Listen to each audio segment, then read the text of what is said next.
Айжур подкастының кезекті қонағы инфобизнесмен, SMM саласында 3 жылдық тәжірибесі бар эксперт Айдана Байзақова. Айдана ханым, мен подкастыма қош келдіңіз. Өзіңізді қысқаша таныстырып өтсеңіз. Баршаңызға қайырлы күн. Есім Айдана Елемесқызы. Мен Жамбыл облысының тумасымын. 3 жылдық тәжірибесі бар. Қазіргі таңда SMM эксперттерге ментормын. Әуелгі сұрақ мынадай, жалпы өзіңіздің мамандығыңыз қандай және инфобизнеске қалай келдіңіз? Осы жайлы толығырақ айтып өтсеңіз. Жалпы мамандығыма келетін болсақ, мен 2 жоғары білім бухгалтер аудит дейді ғой, яғни есепшіні бітіргенмін. 4,5 жыл осындай клининговый компанияда бухгалтер болып жұмыс жасап, содан толықтай инфобизнесқа ауыстым. Жалпы осы инфобизнес саласына, яғни сіз нөлден бастадыңыз ғой. Жалпы қандай эксперттерден сабақ алдыңыз? Жалпы мен инфобизнесқа келу жолымды айтатын болсақ, 2017 жылы ол кезде Instagram деген енді былай күшті дамып сөйтіп келе жатқан жыл. Мен ол кезде бухгалтер болып жұмыс жасаймын. Сол кезде мен жаңағы Қуаныш Шонбай мырзаны білетін шығарсыз. Сол кісінің курсы маған түрткі болды. Сол кісінің курсын алып 2018 жылдан бастап мен толықтай осы инфобизнесқа өттім. Ол аралықта ол Қуаныш мырзадан кейін мен Штаб КЗ, Шолпан Бековна, Про SMM сияқты өте үлкен жаңағы эксперттерден білім алдым. Солай 2018-де карантин басталып кетті да, мен үйден жұмыс жасап жүріп, содан сол күйі содан инфобизнесқа ауысып кеттім. Ал енді алғашқы алған жобаларыңыз, енді айтамыз ғой, табысыңыз тапқан осы SMM саласы бойынша мүмкін туындаған сәтсіздіктер болды ма? Осы жайлы естеліктеріңіз болса? Ең алғашқы табысым, негізі қазір есіме түссе күлкім келеді. Ең бірінші табысым бізге осы Шонбай мырзада тапсырма берілген. Яғни базарларды аралап өздеріңізге клиент іздеңіздер деген тапсырма берілді. Содан мен клиент іздеп, осы Алматыда Арлан деген базар бар ғой. Кенжехан, Арлан, сол жерге шейін кетіп қалғам. Арлан базарына барып, ең алғашқы клиентім осы текстиль сататын бір кісіні таптым. Бір айға Instagram парақшасын жүргізіп беруге 25 мың теңге сол кісіден алғашқы табысым сол болған.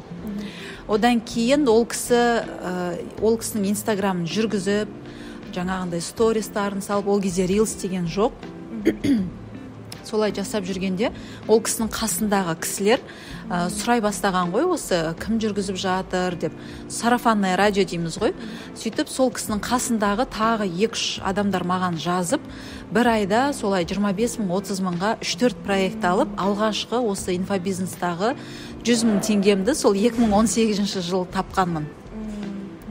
Ал сәтсіз моментке келетін болсақ, негізі сәтсіздік любой бизнеста болады. Ол былай айтқанда сабақ болады ғой, опыт жинаймыз, тәжірибе деген сияқты.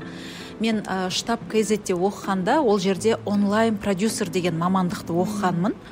Қазір көбісі біледі ғой, онлайн продюсерлер қазір өте көп.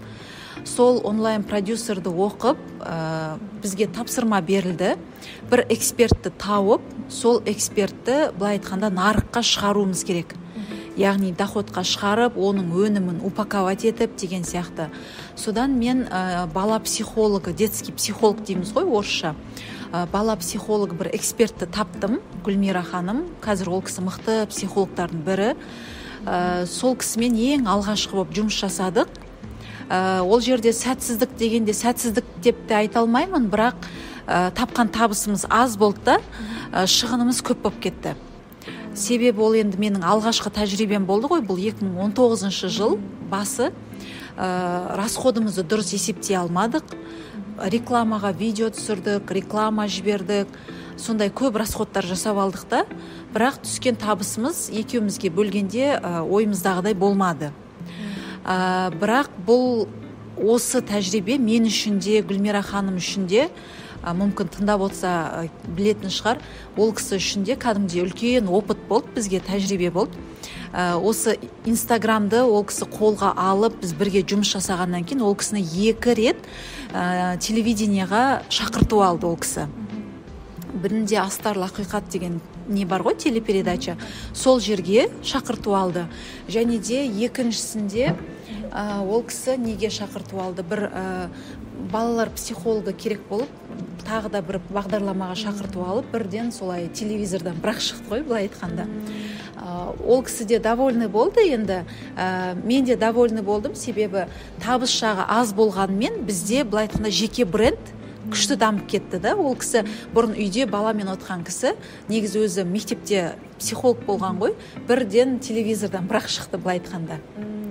Сондай тәжірибемде болды. Жалпы маркетинг бұл үлкен ауқымды сала, және бұл жерде көбіне табыс көздері бар. Қазіргі нарықта сұранысы жоғары. Жалпы қазіргі таңда осы SMM мамандары осы маркетингтің қай көздерінен табыс тауып отыр? Маркетинг негізінде өте былай айтқанда ауқымды, кең тарағанды. Маркетингтің ішінде жалпы бөлек-бөлек салалар өте көп. Оны біз общий маркетинг деп атаймыз. Соның ішінде дәл қазіргі таңда ең қатты сұраныс болып жатқан ол ең бірінші мобилография. Мобилографтар, ол мобилограф дегеніміз дұрыс фото, видео түсіретін мамандар. Мобилографтарға қазір сұраныс өте көп. Олар бір сағатына 20 мыңнан кем алмайды. Бір сағат видео түсіріп, ең кемі 20 мың теңге алады. Одан кейін екінші тағы да бір сала, ол контент-мейкер және таргетологтар. Контент-мейкерге келетін болсақ, Инстаграмда өкінішке орай көбісі ойлайды да, егер фото, видеоны күнде салып тұрсам, болды, значит, мен бәрін дұрыс жасап жатыр, маған клиент көп келеді деп ойлайды да. Өкінішке орай ол олай емес. Біз алдын ала план жасап, яғни біздің каждый салынған контентіміз бір-біріне, былай айтқанда, цепочка сияқты связаны болу керек та. Сол кезде біздің салған видеоларымыз, жазған посттарымыз өтімді болады. Ал оны жасайтын бізде контент-мейкер маманы жасайды. Ол алдын ала бір айға сізге жоспар құрып береді. Мына дата мынандай нәрсе саласыз, мына дата мынандай нәрсе саласыз деген сияқты барлығын жоспарлап береді. Және де ол жоспарлаған тақырыптың барлығы сұраныстағы, клиенттің назарын аудартатын, былай айтқанда сіздің өніміңізді сататын сондай контенттер болады. Ол жай рилс, жай фото емес, кәдімгі барлығы бір-біріне связанный нәрселер. Және де таргетологтарға да өте сұраныс көп. Неге? Себебі біз суық аудиторияны реклама арқылы шақырамыз ғой өзімізге. Сол себепті таргетологтарға сұраныс өте көп. Жақсы таргетологтар қазір бір аптаның өзіне 40-50 мың теңге ақша алады. Бір клиентке бір апта рекламасын настройка жасап береді, 40-50 мың алады. Ал бұрыннан көп тәжірибесі бар таргетологтар, олар одан көп алады. Яғни бір аптаның өзіне 70-80-100 мыңға дейін алатын таргетологтар да бар қазір. Және де осылардың барлығын егер орталап былай жинақтап алатын болсақ, SMM мамандығы нақты жаңағындай мобилографияға жақын, өзі контент план құратын SMM мамандарына сұраныс қазір өте көп. Статистика бойынша мен енді эксперт болғаннан кейін үнемі аналитиканы қарап зерттеп отырам ғой, басқа конкуренттерді қарап отырам. 2022 жылдың статистикасымен 2023 жылды салыстыратын болсақ, осы жылы SMM мамандарына сұраныс 25%-ға көтерілген. Яғни ол дегеніміз SMM маманына жылдан жылға сұраныс көбейіп жатыр. Өткені бұрын жай магазинде сатқандар, базарда сауда сатқандар қазір онлайн, яғни Инстаграмға да көшіп, товарларын онлайнға да көшіріп жатыр да. Сол себептен көбісі өздері жүргізуге уақыты жоқ, білімі жоқ. Сондай жағдайда олар кімдерге жүгінеді? Яғни өзі фото-видеоны жақсы түсіретін, мобилография жағынан қабілеті бар SMM мамандарына жүгінеді. Яғни қателеспесем, сіз көбіне қыз-келіншектерге осы SMM маманы болуды үйретесіз. Осы уақытқа дейін 60-тан көп шәкірттер дайындаған екенсіз. Сертификатталған арнайы SMM мамандарын сізге келіп, яғни білім алатын аудиторияның жас мөлшері қандай? Маған жалпы осы уақытқа дейін бағына қайталап айтып өтейін, 60-тан аса шәкіртті былай айтқанда профессионалдық деңгейге дейін оқытып, сертификат табыстап, маман етіп шығардым. Ал жас мөлшеріне келетін болсақ, менің ең жас жаңағындай ең жас шәкіртім 16 жаста. 16 жаста болды. Былтыр 10-шы сыныптың оқушысын оқыттым. Және де ең үлкен жас мөлшері ол 48 жастағы кісі болды. Медицина саласындағы кісіні осы SMM маркетинг саласын 0-ден бастап профессионалдық деңгейге дейін оқытып шықтым. Сертификат табысталып, ол кісілер кәдімгідей маман болып шықты. Яғни бұл жерде жаңағындай жас ерекшелік жоқ. Яғни ынтаңыз болса болды ең бастысы. Сіздің ойыңызша SMM маманы болу үшін жалпы қандай факторлар керек? Мысалы, адам бойында қандай қабілеттер болу керек? Қарапайым, мысалы, айфоны болу керек па деген секілді ғой. Сондай талаптар бар ма? Осы мен телефоным айфон емес деген сұрақ маған өте жиі қойылатын сұрақтардың бірі.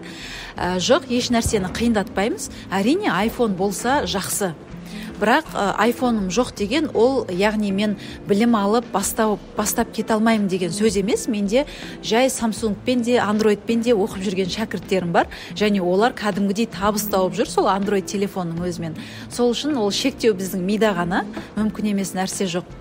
Ал енді SMM-ге қажетті 3 жаңағындай сіз айттыңыз ғой, қабілет жайында айтатын болсақ, енді менің өзімнің ойымша, менің тәжірибемде болған не бойынша айтсам, ең біріншісі ол көп идеяға толы болуымыз керек.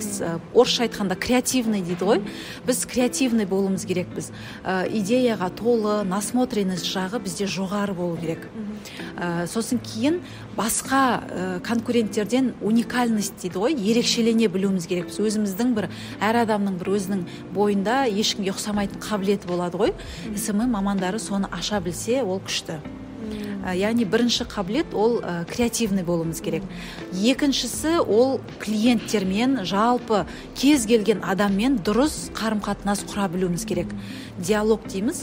Дұрыс қарым-қатынас құру ол өте маңызды. Біз ең алдымен клиенттің запросын анықтай білуіміз керек. Сізге келіп тұрған адам қандай мақсатпен, қандай запроспен келіп тұр. Соған мән беруіміз керек. Қысқаша айтқанда, адаммен дұрыс тіл табыса білуіміз керек. Ал үшінші қабілетті айтатын болсам, ол үшінші қабілет біз үнемі даму үстінде болуымыз керек. Өзімнің тәжірибемнен білем. Маркетинг саласы айтып отырық қой, жылдан жылға дамып жатыр. Жылдан жылға былай айтқанда әртүрлі бір жаңа білімдер қосылып жатыр. Сол себептен 3 жыл, 4 жыл бұрын оқып алып, 3-4 жыл бұрын оқып алған біліммен жүре бермей, жаңа шыққан заманға сай жаңа білімдерді де қамтып отырған дұрыс. Ал енді өзіңіздің жеке курсыңызға тоқталып өтсеңіз, проф SMM курсы несімен ерекшеленеді? Қанша уақытта кәсіби SMM мамандарын даярлап шығасыз?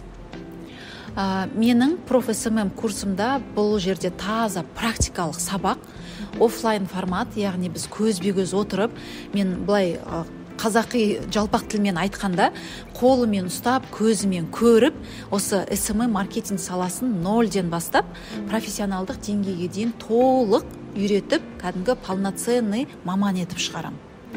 Өзімнің курсыма келетін болсақ, ең басты ерекшелігім ол менде офлайн, яғни көзбе-көз оқыту. Қазір байқаған шығарсыздар, онлайн курстар өте көп. Бір қызығы бағалары арзан емес. Арзаны да бар, қымбаты да бар.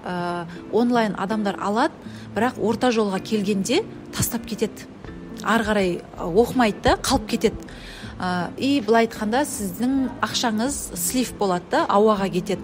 Өткен сіз курсты до конца алып кете алмайсыз, нәтиже шықпайды до конца алмағаннан кейін. Одан кейін адамның көңілі қалып қалуы мүмкін. Сол себепті мен осы именно өзімнің проф SMM сабағымды офлайн формат қылдым да, көзбе-көз. Өткені былай айтады ғой, онлайннан аузы күйгендер келеді маған, тәжірибесі, практика жетіспей, нәтиже көрмеген кісілер көбінесе келеді, көбінесе жақсы результатпен кетеді.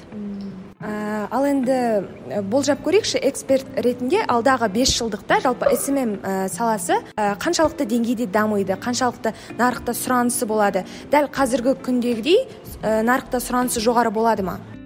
Енді алдағы жалпы уақытта Аллах тағала біледі, бірақ негізінде маман ретінде айтатын болсам, бағана айттым ғой, статистикаға сүйене келе, былтырға қарағанда биыл бірнеше пайызға сұраныс өскен. Яғни SMM мамандарына, мобилограф мамандарына, жалпы маркетинг саласындағы мамандарға. Ал алдағы уақытта негізінде SMM маманы жалпы маркетологияға сұраныс бұдан да жоғары өседі деп ойлаймын. Себебі біздің Қазақстанға әлі маркетинг жағынан көп даму керек. Сол үшін көп адамдар қате пікірде де ойлайды, SMM маманы көп, значит, маған орын жоқ деген сияқты қате пікір бар да. Инстаграмды ашсаң бәрі SMM ғой деген сияқты сұрақтар да келеді маған. Бұл негізі нені айтады? Яғни сұраныс көп болса, эксперт те көп, яғни конкурент те көп. Конкурент көп па, демек сіз одан қорықпауыңыз керек. Наоборот, конкурент көп па, керісінше бұл жерде, значит, сұраныс көп. Көп адамдар қате пікір ойлайды да, барлығы SMM, барлығы таргетолог, оны алатын адам бар ма деген сияқты. Негізінде конкурент көп болса, оған тұтынатын тұтынушылар да өте көп. Сол себепті негізі маркетинг саласын дамыту керек деп ойлаймын. Өте көп рахмет, шығармашылық табыстар тілеймін. Осымен біздің подкастымыз аяқталды. Аман сау болыңыз.